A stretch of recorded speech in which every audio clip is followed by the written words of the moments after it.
नमस्कार, सुलेख कहानियाँ में आपका बहुत बहुत स्वागत है। आइए सुनते हैं मुंशी प्रेमचंद जी की लिखी कहानी चकमा। सेठ चंदूमल जब अपनी दुकान और गोदाम में भरे हुए माल को देखते तो मुंह से ठंडी सांस निकल जाती। ये माल कैसे बिकेगा? बैंक का सूद बढ़ रहा है, दुकान का किराया चढ़ रहा है, कर्मचारियों का वेतन बाकी पड़ता जाता है। ये सभी रकमें गांठ से देनी पड़ेंगी। अगर कुछ दिन यही हाल रहा तो दिवाले के सिवा और किसी तरह जान न बचेगी। जिस पर भी धरने वाले नित्य सर पर शैतान की तरह सवार रहते हैं। सेठ चंदूमल की दुकान चांदनी चौक दिल्ली में थी। मुफस्सिल में भी कई दुकानें थी। जब शहर कांग्रेस कमेटी ने उनके विलायती कपड़े की खरीद और बिक्री के विषय में प्रतीक्षा करानी चाहिए तो उन्होंने कुछ ध्यान न दिया। बाजार के कई आड़तियों ने उनकी देखा देखी प्रतिज्ञा पत्र पर हस्ताक्षर करने से इनकार कर दिया। चंदूमल को जो नेतृत्व कभी न नसीब हुआ था वो इस अवसर पर बिना हाथ पैर हिलाए ही मिल गया। वे सरकार के खैरख्वाह थे। साहब बहादुरों को समय समय पर डालियां नजर देते थे। पुलिस से भी घनिष्ठता थी। म्यूनिसिपैलिटी के सदस्य भी थे। कांग्रेस के व्यापारिक कार्यक्रम का विरोध करके अमन सभा के कोषाध्यक्ष बन बैठे। ये इसी खैरख्वाही की बरकत थी। युवराज का स्वागत करने के लिए अधिकारियों ने उनसे 25,000 के कपड़े खरीदे। ऐसा सामर्थ्य पुरुष कांग्रेस से क्यों डरे? कांग्रेस है किस खेत की मूली? पुलिस वालों ने भी बढ़ावा दिया।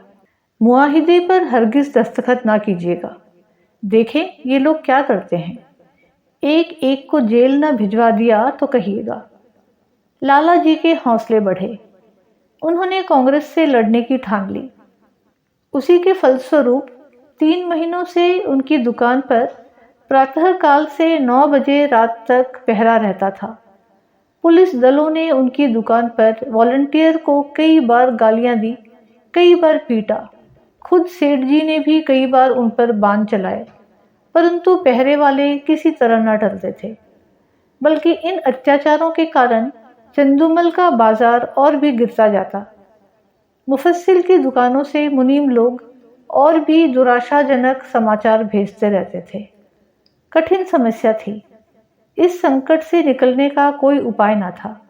वे देखते थे कि जिन लोगों ने प्रतिज्ञा पत्र पर हस्ताक्षर कर दिए हैं वे चोरी छिपे कुछ न कुछ विदेशी माल लेते हैं।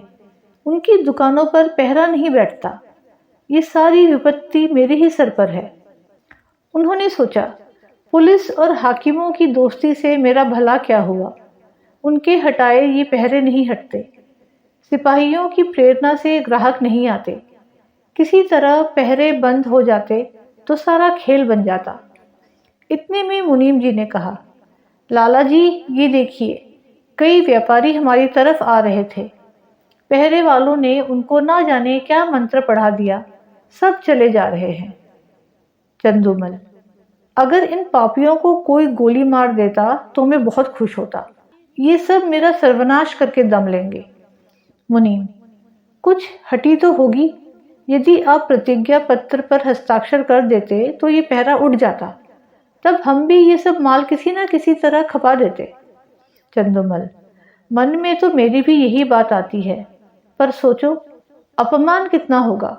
इतनी हेकड़ी दिखाने के बाद फिर झुका नहीं जाता। फिर हाकिमों की निगाहों में गिर जाऊंगा और लोग भी ताने देंगे कि चले थे बच्चा कांग्रेस से लड़ने। ऐसी मुंह की खाई कि होश ठिकाने आ गए। जिन लोगों को पीटा और पिटवाया, जिनको गालियां दी, जिनकी हंसी उड़ाई, अब उनकी शरण कौन मुंह लेकर जाऊं? मगर एक उपाय सूझ रहा है। अगर चकमा चल गया तो पौ बारा है। बात तो तब है जब सांप को मारूं मगर लाठी बचाकर, पहरा उठा दूं पर बिना किसी की खुशामद किए। 9 बज गए थे। सेठ चंदूमल गंगा स्नान करके लौट आए थे और मसनद पर बैठकर चिट्ठियां पढ़ रहे थे। अन्य दुकानों के मुनीमों ने अपने विपत्ति कथा सुनाई थी। एक एक पत्र को पढ़कर सेठ जी का क्रोध बढ़ता जाता था। इतने में 2 वॉलंटियर गाड़ियां लिए हुए उनकी दुकान के सामने आकर खड़े हो गए। सेठ जी ने डांट कर कहा, हट जाओ हमारी दुकान के सामने से। एक वॉलंटियर ने उत्तर दिया, महाराज हम तो सड़क पर हैं, क्या यहाँ से भी चले जाएं? सेठ जी, मैं तुम्हारी सूरत नहीं देखना चाहता। वॉलंटियर, तो आप कांग्रेस कमेटी को लिखिए, हमको तो वहां से यहाँ खड़े रहकर पहरा देने का हुक्म मिला है। एक कांस्टेबल ने आकर कहा, क्या है सेठ जी, ये लौंडा क्या टर्राता है? चंदूमल बोले, मैं कहता हूँ कि दुकान के सामने से हट जाओ, पर ये कहता है कि ना हटेंगे ना हटेंगे। जरा इनकी जबरदस्ती देखो। कांस्टेबल ने वॉलंटियरों से कहा, तुम दोनों यहाँ से जाते हो या आकर गर्दन नापू? वॉलंटियर, हम सड़क पर खड़े हैं, दुकान पर नहीं। कांस्टेबल का अभिष्ट अपनी कारगुजारी दिखाना था। ये सेठ जी को खुश करके कुछ इनाम इकराम भी लेना चाहता था। उसने वॉलंटियरों को अपशब्द कहे और जब उन्होंने उसकी कुछ परवाह ना की तो एक वॉलंटियर को इतने जोर से धक्का दिया कि वो बेचारा मुंह के बल जमीन पर गिर पड़ा। कई वॉलंटियर इधर उधर से आकर जमा हो गए। कई सिपाही भी आ पहुंचे। दर्शक वृंद को ऐसी घटनाओं में मजा आता ही है। उनकी भीड़ लग गई। किसी ने हाक लगाई, महात्मा गांधी की जय। औरों ने भी उनके सुर में सुर मिलाया। देखते देखते एक जन समूह एकत्रित हो गया। एक दर्शक ने कहा, क्या है लाला चंदूमल, अपनी दुकान के सामने इन गरीबों की दुर्गति करा रहे हो और तुम्हें जरा भी लज्जा नहीं आती? कुछ भगवान का भी डर है या नहीं? सेठ जी ने कहा, मुझसे कसम ले लो जो मैंने किसी सिपाही से कुछ कहा हो। ये लोग अनायास बेचारों के पीछे पड़ गए, मुझे सेंत में बदनाम करते हैं।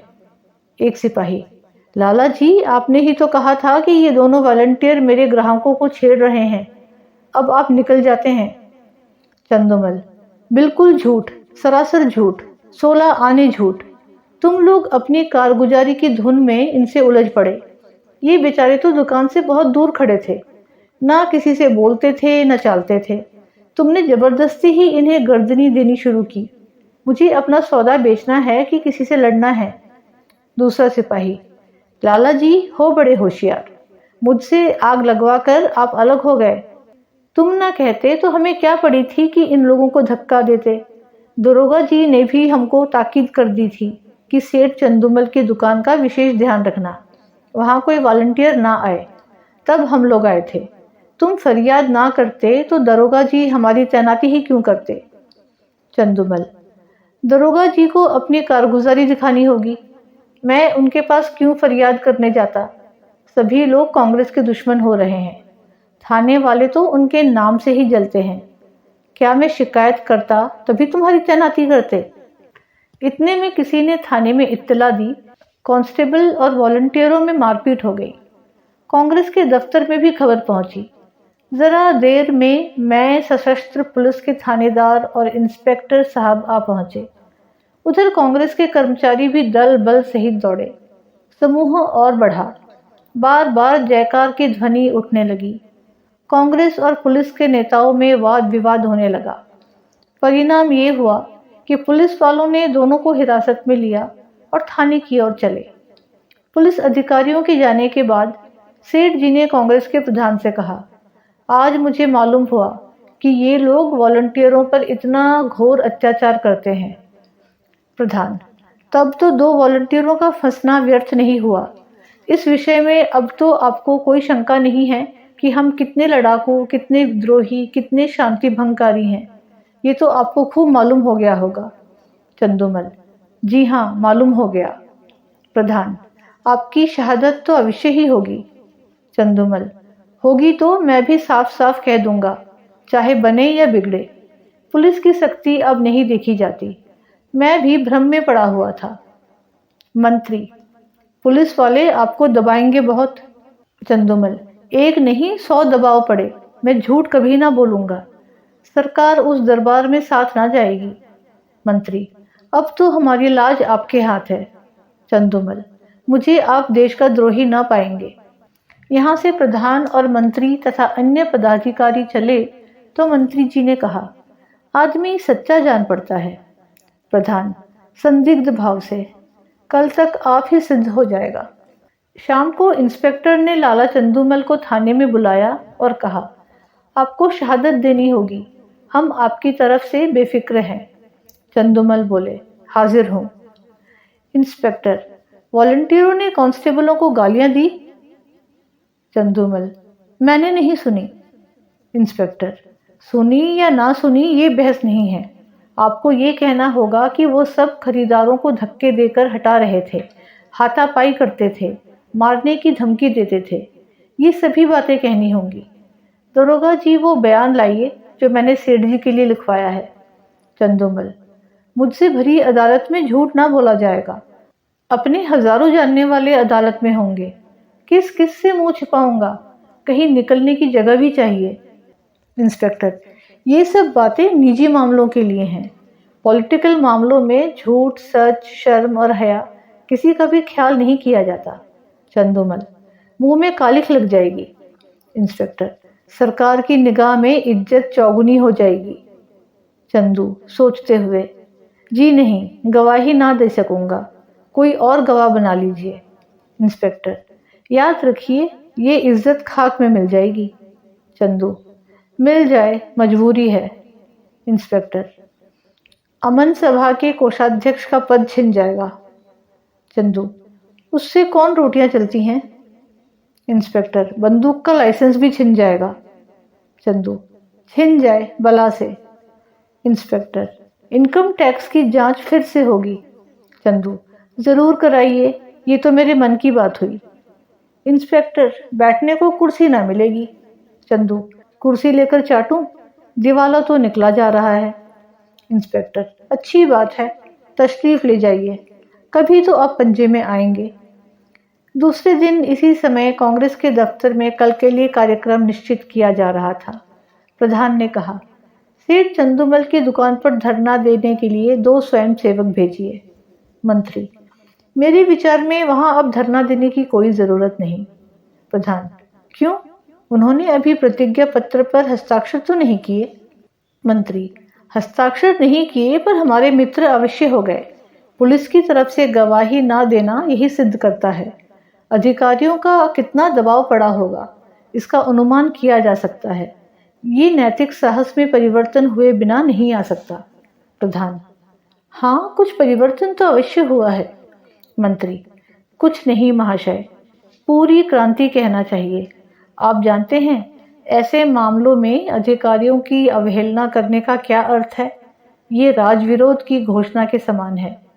त्याग में संन्यास से इसका महत्व कम नहीं है। आज जिले के सारे हाकिम उनके खून के प्यासे हो रहे हैं। आश्चर्य नहीं कि गवर्नर महोदय को भी इसकी सूचना दी गई हो। प्रधान, और कुछ नहीं तो उन्हें नियम का पालन करने के लिए ही प्रतिज्ञा पत्र पर हस्ताक्षर कर देना चाहिए था। किसी तरह उन्हें यहाँ बुलाइए, अपनी बात तो रह जाए। मंत्री, वो बड़ा आत्माभिमानी है, कभी ना आएगा। बल्कि हम लोगों की ओर से इतना अविश्वास देखकर संभव है फिर उस दल में मिलने की चेष्टा करने लगे। प्रधान, अच्छी बात है, आपको उन पर इतना विश्वास हो गया है तो उनकी दुकान छोड़ दीजिए। तब भी मैं यही कहूंगा कि आपको स्वयं मिलने के बहाने से उस पर निगाह रखनी होगी। मंत्री, आप नाहक कितना शक करते हैं। 9 बजे सेठ चंदूमल अपनी दुकान पर आए तो वहां एक भी वॉलंटियर ना था। मुख पर मुस्कुराहट की झलक आई। मुनीम से बोले, कौड़ी चित पड़ी। मुनीम, मालूम तो होता है, एक महाशय भी नहीं आए हैं। चंदूमल, ना आए और ना आएंगे, बाजी अपने हाथ रही। कैसा दांव खेला, चारों खाने चित। आप भी क्या बातें करते हैं, इन्हें दोस्त बनाते कितनी देर लगती है? कहिए, अभी बुलाकर जूतियां सीधी करवाऊं? टके के गुलाम हैं, ना किसी के दोस्त ना किसी के दुश्मन। सच कहिए, कैसा चकमा दिया है? मुनीम, बस यही जी चाहता है कि आपके हाथ चूम लूं। सांप भी मरा और लाठी भी न टूटी। मगर कांग्रेस वाले भी टो में होंगे। चंदूमल, तो मैं भी तो मौजूद हूँ। वो डाल डाल चलेंगे तो मैं पात पात चलूंगा। विलायते कपड़े की गांठ निकलवाइए और व्यापारियों को देना शुरू कीजिए। एक अठवारे में बेड़ा पार है। उम्मीद है आपको ये कहानी पसंद आई। पसंद आई हो तो वीडियो को लाइक और शेयर अवश्य करें और ऐसी ही कहानियाँ सुनने के लिए चैनल को सब्सक्राइब करना बिल्कुल ना भूलें। धन्यवाद।